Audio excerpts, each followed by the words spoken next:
The Civil War Uncovered is brought to you by Minelab Americas.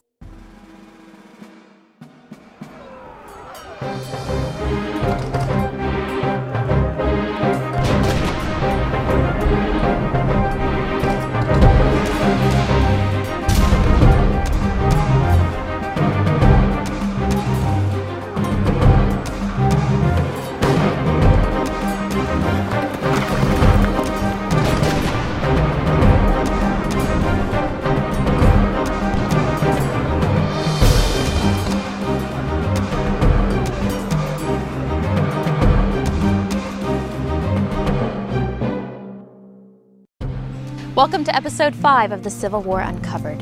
In May of 1864, armies were on the move to control the breadbasket of the Confederacy, Virginia's Shenandoah Valley. Union Major General Franz Sigel had orders to move up the valley with 6,300 men and destroy the rail center at Lynchburg.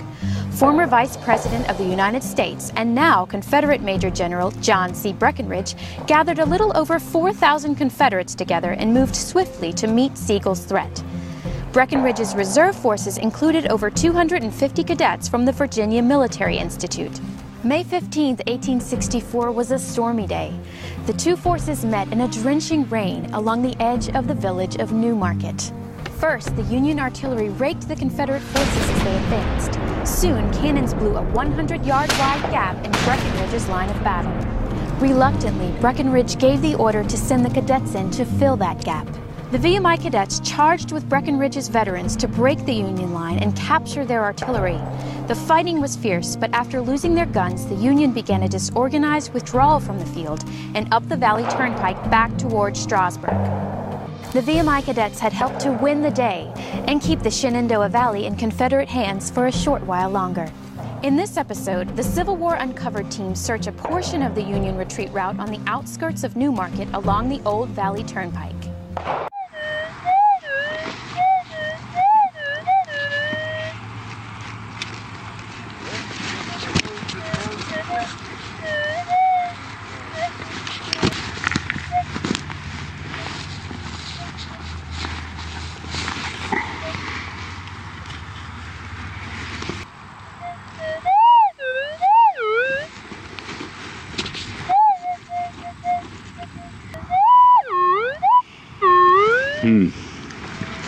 Starting to sound like iron again. My little bit of research that the Federal Cavalry had some cannons, and they had a whole bunch of Federal cannons and a bit less of the Confederate cannons, but they were all shooting right in this area.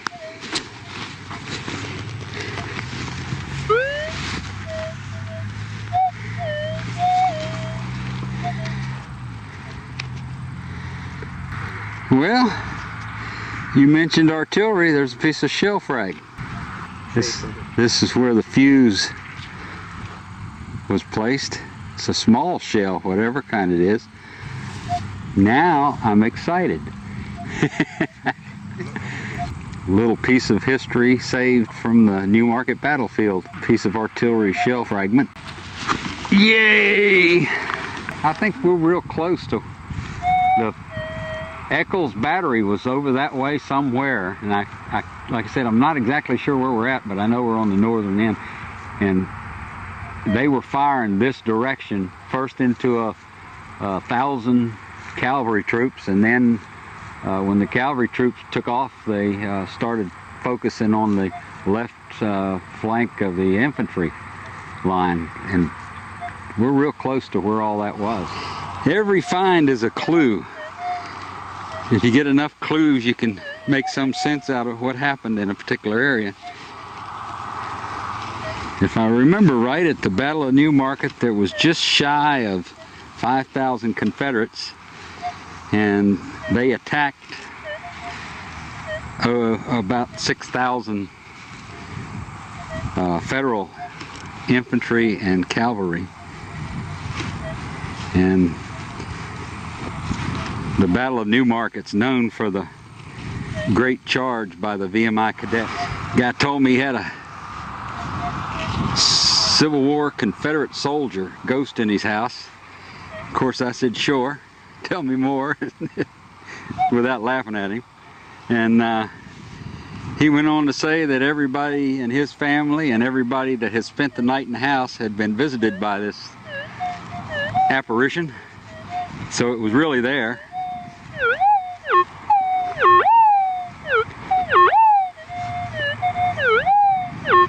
And he said he was a Confederate officer. You could visually see him just like he was really standing there. He had a head wound with a bandage around it. And he told me about the area where the battle was, which was on his property. So I asked him, did the thing ever tell him a name or give any clues? And he said no. He said the only thing it ever did was appear. And 2 Christmases, it destroyed their Christmas tree because it was in a certain corner of the house. So they moved the Christmas tree. And doors open, lights come on, that kind of stuff. So I did some research and narrowed down the dead officers for that particular battle and came up with one that was actually wounded in the head and lingered for several weeks before he died, and his first name was Samuel.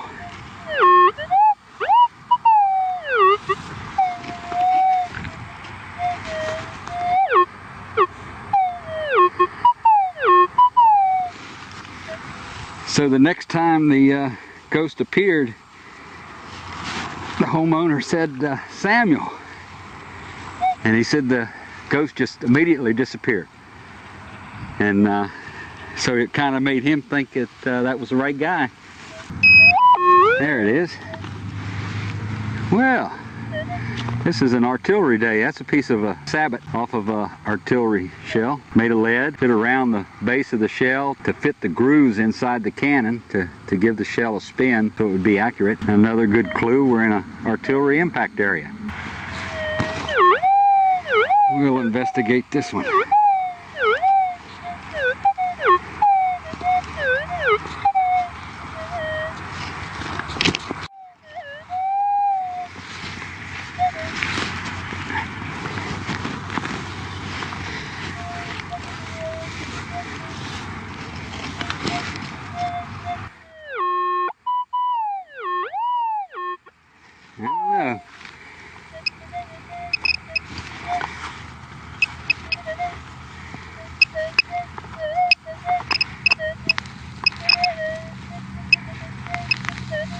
Yep, here we go again. I try to break it into sections so I can fit it back in the hole the way it came out.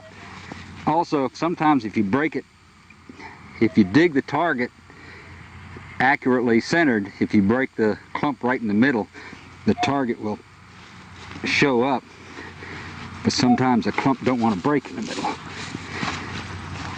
To reduce the possibility of destroying the plug, as much as I can, because when you fit it back in the hole, if it still fits the hole accurately, then it grows back a whole lot easier. Yeah, I can put that back and it goes right where it come out of. It's like putting a puzzle back together too. Now, where could this nail be?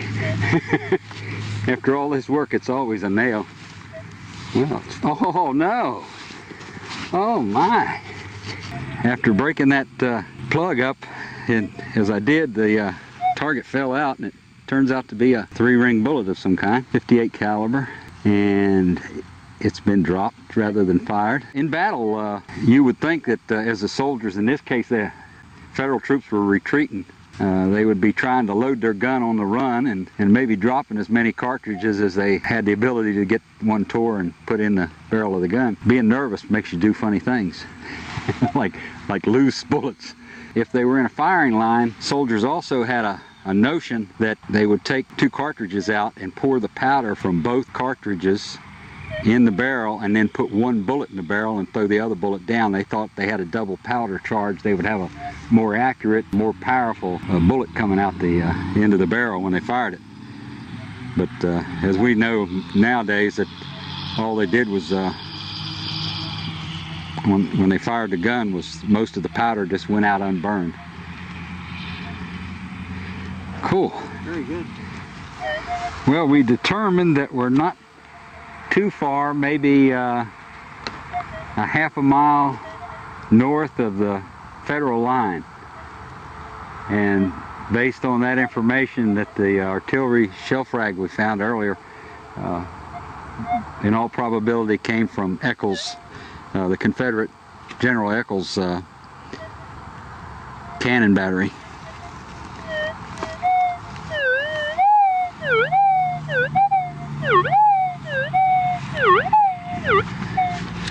It breaks a little bit, but we'll look at that one.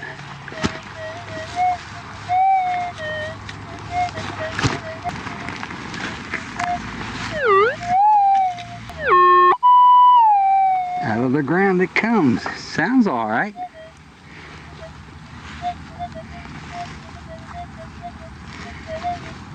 You ready for your close-up? Another piece of lead sabot from an artillery shell. Looks like it's about close to 12 inches. Yeah, that sounded a whole lot better than the rest of them signals. There might be hope for another bullet yet. In this episode, the Civil War uncovered firearms expert Steve Davis has two special guests, Mike Stoneburner in his mountain howitzer.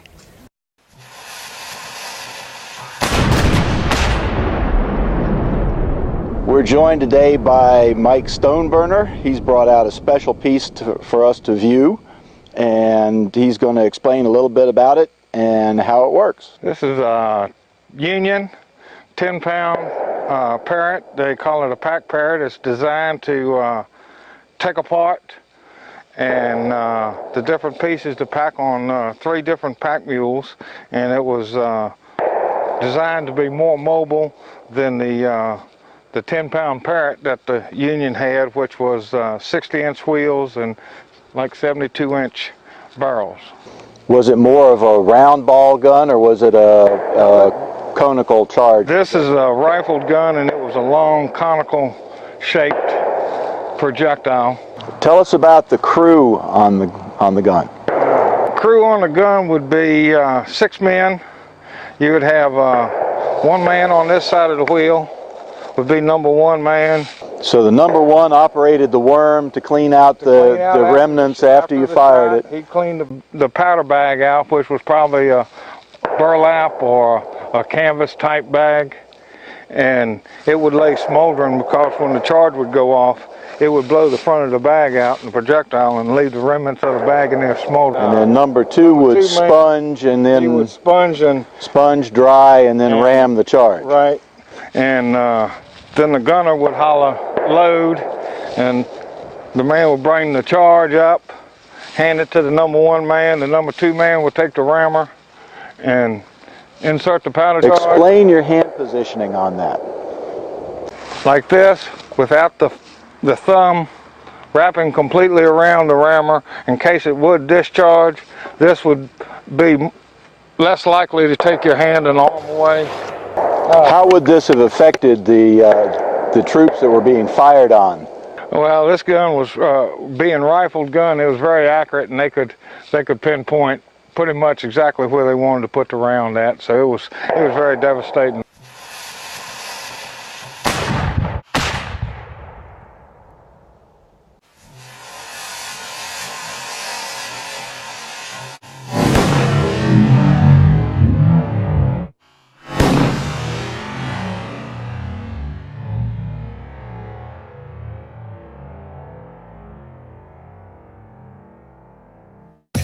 How about a tip to help you work better in the field with your metal detector? Hi, I'm Kevin Hoagland from Minelab Americas, and I'm here today with the folks from the Civil War Uncovered to bring you a few technical tips for better using your metal detector. When hunting with a large double decoil, the heel-toe method of pinpointing is very successful for most users. As you go across the target and you hear the center spot, slowly back your coil up until the target just disappears. That's what we call the toe. Take your foot or take your digging tool and make a line. Turn your coil 90 degrees, go back across the target. When the target disappears this time, it's at the heel or the back of your coil. Make another line and you have a half X marks the spot. There's a pinpointing tip. I'm doing some voodoo. Guy told me one time if you just stand still and look across the field real slow, that your gaze will be attracted to a good target. Let's see if it works. I got attracted to a spot.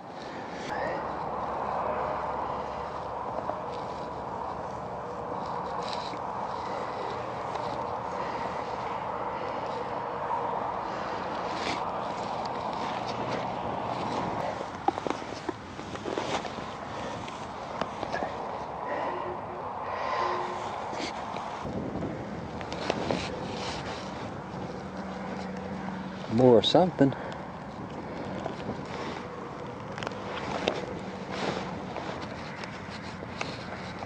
Oh, there it is. You can see the rings. It was a Civil War bullet hit the ground. Maybe that guy knew something about scanning across the ground and finding a spot.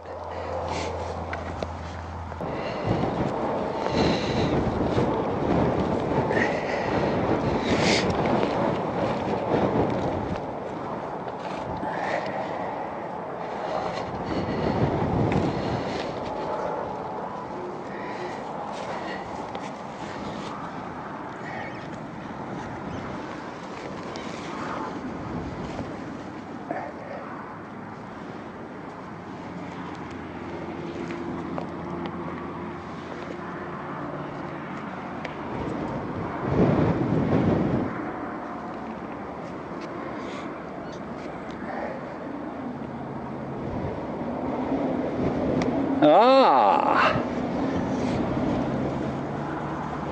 Aha! I was just getting ready to say I wished we could find something Civil War. Am I keeping you in suspense? You know how to keep a photographer in suspense? Don't show them what you got. This is a friction primer from an artillery piece. They used that to fire the cannon. It had a wire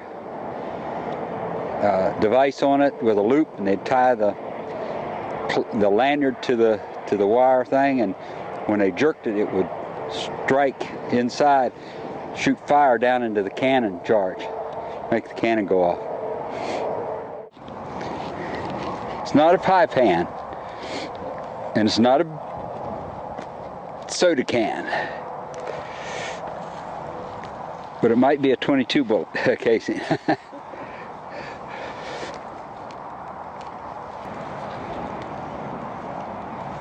Ain't very big. Ain't a word, is it?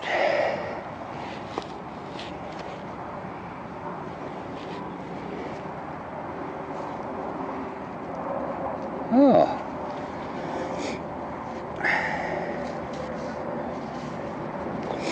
Now all we have to do is find the other two buckyballs and the round ball, huh? Buckyball.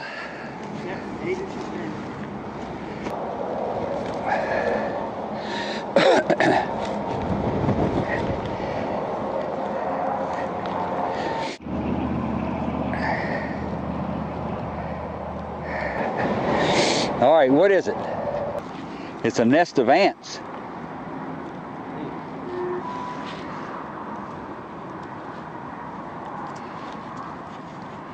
Maybe that was a buckyball. There's the ball. Oh my. I ain't never dug one of these in my life. This is called a belted ball. It's got a belt around it. That's the rarest round ball you can dig. Well, no, I take it back. There's one more rare, and it's got a belt going the other way, too. I have never dug one of those. There's some kind of literature you can look up the belted ball, and it tells you it goes into a, I'm going to say a Jacobs rifle, but I'm not sure of that. I think it's a Jacobs rifle. Way cool. Well, we had fun at New Market, Virginia. Found a couple things. We found a bullet fragment, a friction primer for a cannon, some miscellaneous stuff, and a genuine rare belted ball. I had fun.